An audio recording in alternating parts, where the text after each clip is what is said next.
Hello, GM everyone. My name is Talent Notes. It's great to see you folks again. We're here to talk about the last segment, the ecosystem segment for Q1. I'm Joe Tom. I'm one of the tech architects of Cubic and happy to be here to talk about the ecosystem projects. I'm Shrek, and I know you guys are tired of hearing me say this, but I kind of work across both groups, ecosystem and core tech, so I get to play nice with everybody. Shrek is our amphibian who always adapts towards a new situation. So there are a few situations that we're going to talk about. We have the Quantum protocol, we have the Rust SDK, Python SDK, and also Cubic Elasticsearch. So Joseph, what excites you, the most about these 4 different IAMs? Today I'm all in for the SDKs. So we already have the TypeScript SDK. We have an SDK with Golang, and we have some parts of SDKs for also C# and some others. And now we are building, or let's say they are built the Rust SDK, which is another language, and also the Python SDK, which opens widely the doors to Cubic for other devs which are, for example, not into C++ because the main core is built in C++. So we try to give devs which comes from other languages the ability to join Cubic, and this is should be done easily.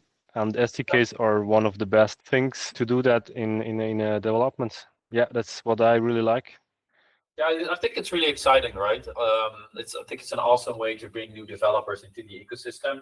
And I think it's important also to know, like for the non-techies, I think like how important it is that, the accessibility for developers is to join is as low as possible.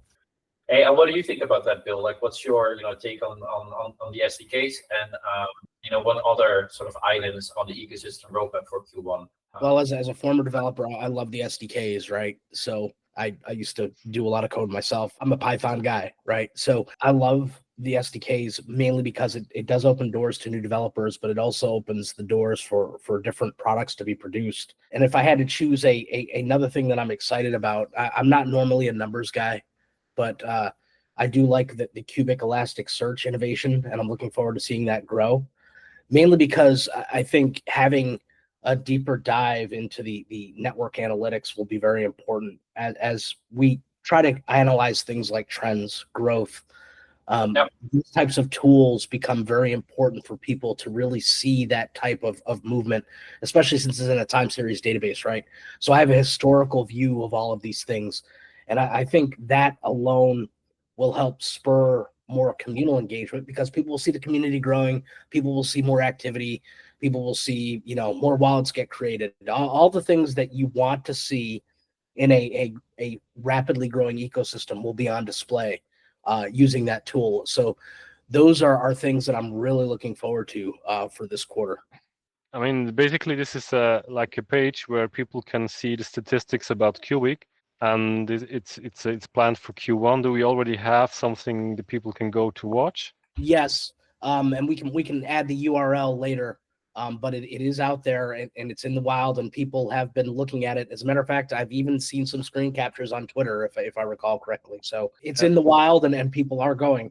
And then people also can see the evolution of this tool. So it's really cool. So getting more and more data packed together and visualized. It's something I really like. I also think that the Quantum protocol can have some sustainable potential in Cubic. So to sum up what it is like the idea behind the Quantum protocol is to provide a standard protocol for mining or for AI training on Cubic, where devs, pools, and the miners can use a standardized layer to interact together. There's different teams working on different topics. I mean, here on the list we have just 4, and I know I'm not that deep into the ecosystem project, but I know that there on the list are much more, and this is what is really exciting. So seeing that even people who didn't know Cubic before start to create a product like the SDKs or the Quantum protocol. That's really what makes me looking forward into 2025, which is for me the ecosystem year. That's very nicely worded, exactly.